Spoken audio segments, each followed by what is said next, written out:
Bom dia, amados. Estamos aqui nesta manhã para trazermos os capítulos 3 e 4 de Gálatas. Neste momento, do capítulo 3, Paulo ele vai apelar aos Gálatas para a experiência deles para com Cristo. E Paulo vai entrar num condicionamento muito interessante. Ele vai não só apelar, mas vai dizer para os Gálatas o seguinte: como vocês vão se tornar insensatos? Ele diz bem claro: ó insensato Gálatas, quem vos fascinou a vós outros, antes cujos olhos foi Jesus Cristo exposto como crucificado? Quero apenas saber isso de vós. Recebeste o Espírito pelas obras da lei ou pela pregação da fé? Foi assim, insensato Gálatas, que, tendo começados no Espírito, estejais agora vos aperfeiçoando na carne? Terá sido em vão que tantas coisas sofrestes, se na verdade foram em vão? Aquele, pois, que vos concede o Espírito e que opera milagres entre vós, porventura o faz pelas obras da lei ou pelas obras da carne? Aí entra o conflito, meus amados. Os Gálatas são chamados a uma reflexão, fascinantes. Quem vos fascinou, ó incessante Gálatas, a fugir do contexto da verdade? Se vocês interpretaram que no início Cristo vos concedeu o Espírito da graça mediante a fé, como vocês agora fogem desta interpretação, desta experiência maravilhosa, deste poder contemplador de Deus em ver vocês como lavados e redimidos pelo sangue de Jesus mediante a fé? Como vocês fogem desta experiência com o Filho de Deus e deixam a desejar? Paulo está mostrando definitivamente para eles como podem vocês fugirem da observância do sacrifício de Cristo para se depararem com um sacrifício de carne. Ou seja, a lei foi operada na vida de Abraão. E Abraão, constituído homem da fé, pela fé, viveu debaixo da lei. Mas o Espírito de Deus não foi derramado naquele momento, mas em Cristo o Espírito Santo foi derramado. Paulo está dizendo: aquele, pois, que vos concedeu o Espírito e que opera milagre entre vós, porventura o faz pelas obras da lei ou pelas pregações da fé? Paulo faz esta pergunta, meus irmãos, e Paulo faz de forma em que eles precisam descrever quem vos fascinou, quem vos levou a tal ignorância, que forma é esta, que maneira é esta de pensar de forma errada? A experiência de vocês de fé não valeu? Vocês querem passar pela circuncisão como experiência salvadora? Não. E Paulo diz: eu não consigo entender este motivo, essa motivação de vocês. Se a experiência da fé é muito mais, ela é moderada, ela é transparente. E a fé nos leva a compreender a grandeza de Deus, a vontade de Deus de estar próximo de nós mediante a pessoa do Filho. Porque o nome Emanuel é Deus conosco. Portanto, a palavra de Paulo é uma palavra em que a experiência de Abraão serviu para ele. É o acaso de Abraão que creu em Deus, isso lhe foi imputado por justiça. Sim, ele creu em Deus e foi justificado pela sua fé em Deus. Mas diz assim: sabei, pois, verso 7, sabei, pois, que os da fé é que são filhos de Abraão. Ora, tendo as Escrituras previsto que Deus justificará pela fé os gentios, pronunciou o evangelho a Abraão: e em ti serão abençoados todos os povos. Então, todos os povos que pela fé compreenderem a grandeza de Deus serão salvos, ou seja, estarão sendo aplicados à justiça de Deus. estarão todos quantos alicerçados pela fé estarão cumprindo a lei, porque pela fé em Cristo se cumpre a lei, porque Cristo cumpriu toda a lei por nós, pecadores. Paulo vai dizer também, em ti serão benditos todos os povos, de modo que, verso 9, de modo que os da fé são abençoados como crente de Abraão. Todos quantos, pois, são das obras da lei, estão debaixo da maldição, porque está escrito, maldito todo aquele que não permanecer em todas as coisas escritas no livro da lei para praticá-las.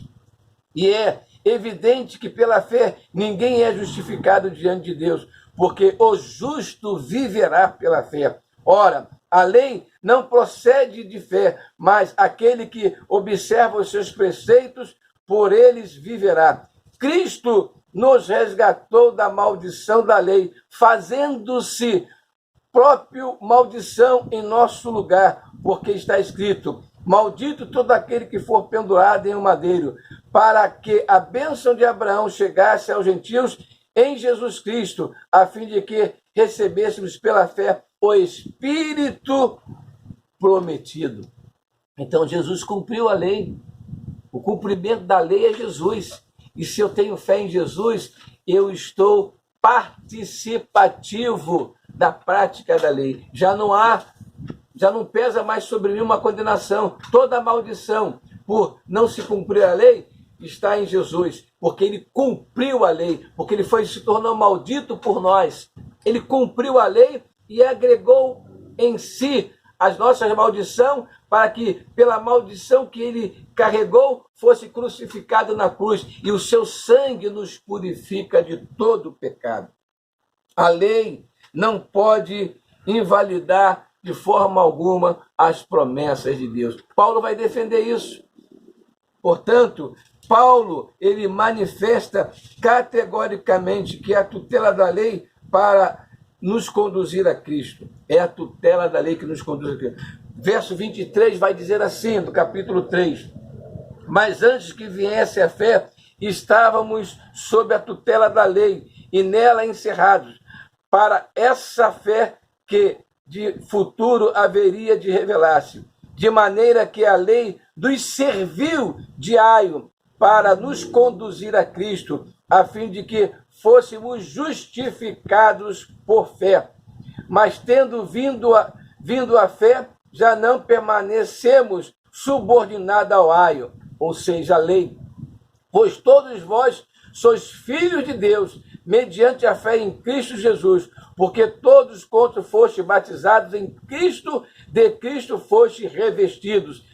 Desartes, não podes haver judeu nem grego, nem escravo, nem liberto, nem homem, nem mulher, porque todos vós sois um em Cristo Jesus. E se sois de Cristo, também sois descendente de Abraão e herdeiro segundo a promessa. Então está aí, está definitivo. Quem está em Cristo tem a promessa, é a razão de ser de Cristo, não é a razão de ser da lei.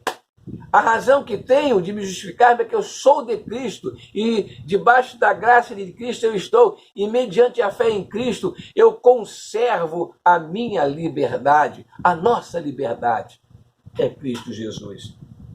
Portanto, meus amados irmãos, Paulo vai entrar no capítulo 4 dizendo, a nossa filiação é Cristo. A nossa filiação é Cristo. Ele diz assim no capítulo 4, digo, pois, que durante o tempo em que o herdeiro é menor, em nada difere do escravo, posto que ele é senhor de todos. Assim também nós, quando éramos menores, estávamos servilmente sujeitos aos rudimentos do mundo, vindo, porém, a plenitude do tempo, Deus enviou o seu Filho, nascido de mulher, nascido sob a lei, para resgatar os que estavam sob a lei, a fim de que recebêssemos a adoção de filhos. E porque vós sois filhos, enviou Deus ao nosso coração o Espírito de seu Filho, que clamamos, Abba, Pai, de sorte que já não és escravo, porém filho, e sendo filho também herdeiro por Deus. Então, fecha a panela e a pressão continua em cima dos que têm fé, em cima dos que têm amor por Jesus. A pressão vem quando a graça está em nós e não há como desfazer a graça de Deus. Somos herdeiros, co-participantes. Jesus veio para verdadeiramente resgatar os que estavam sob a lei, ou seja, debaixo da lei. A graça de Deus está sobre nós. A reflexão de Paulo é valorizando os transitórios dos ritos judaicos. Ele diz assim, verso 8, outrora, porém, não conhecendo a Deus, servis a deuses que por natureza não são, mas agora que conheceis a Deus, ou antes, sendo conhecidos por Deus, como estáis voltando outra vez aos rudimentos fracos e pobres, aos quais de novo queres ainda escravizar-vos. Guardai dias e meses e tempos e anos, receio de vós tenho eu trabalhado em vão para convosco. Paulo diz, não voltem atrás, não façam isso.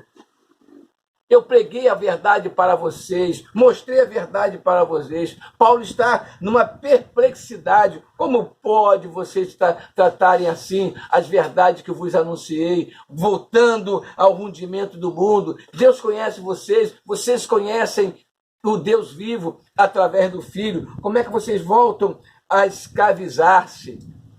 Não façam isso. A perplexidade de Paulo é, sede vós, né? Ele vai dizer no verso 12 do capítulo 4, sede qual eu sou, pois também eu sou como vós. Irmãos, assim vos suplico, em nada me ofendeste, e vós sabeis que vos preguei o evangelho a primeira vez que, por causa de uma enfermidade. Paulo vai mostrando que ele, verdadeiramente, ele se tornou um mensageiro. E por um milagre divino, ele foi restaurado. E por esse milagre divino, ele foi experienciado. E a sua fé o levou a crer em Jesus, a deixar o judaísmo e a se comportar como filho de Deus. E Paulo não voltou. Que nós possamos interpretar isso. Deus está nos chamando, Deus está nos conduzindo, Deus está nos acertando na pessoa do Filho. Portanto, meus amados irmãos, a palavra de Deus, no capítulo 3 e 4 deste texto, nos diz que devemos preservar a nossa consciência em Cristo Jesus e viver Cristo Jesus, sentir Cristo Jesus, não se deixar ser levado pelo rudimento do mundo. Contudo, lancemos fora a escravidão